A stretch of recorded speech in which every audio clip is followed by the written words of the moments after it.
Nyt on kesäinen päivä. Kesäinen viini. Okei. Nimi on, miten tuo lausutaan? Casilera del Diablo. Miten sä teit päätöksen? Miksi juuri tänään tämä? Tämä on semmoinen raikas viini. Sauvignon Blanc rypäle, mikä käytetään, mikä on erittäin mieto. Se on semmoinen valkoinen mieto. Onko se valkoinen rypäle vai vihreä? Mä en ole ihan ajan tasalla niissä itse asiassa. Tää on nyt kun mä koskettelen tätä, niin tää on niin kuin, tää on viileä. Ja valkoviini voi olla, henkilökohtaisesti voi olla vaikka kuinka viiliä.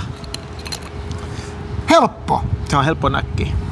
Saako haistaa? Ei vielä. Se paljon parempi, jos me laitetaan sinne laseihin ensin. No. Joo, tää on meidän vesilasi.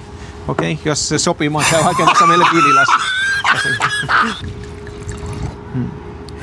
Tuntuu, että on niinku sellainen kevyen raikas. Haluatko sä maistaa?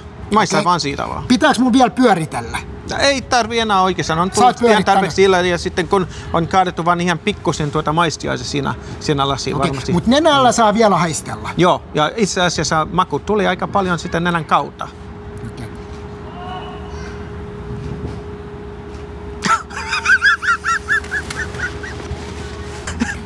Teekö mä jotain väärin? Ei ollenkaan.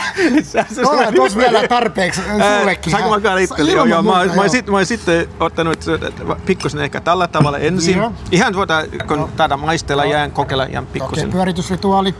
Sitten ihan tämmönen pieni... Saadaan vähän lisää ilma siinä sisään. Joo. Saadaan lisää makua. Okei, eli nyt kun mä kiskasin ilmeisesti vähän liian nopeasti, eikö mulla tullut kaikki aromeita sitten? Joo. Ei välttämättä. Kokeile vielä pikkusen. Nyt mä kokeilen sun tyylillä.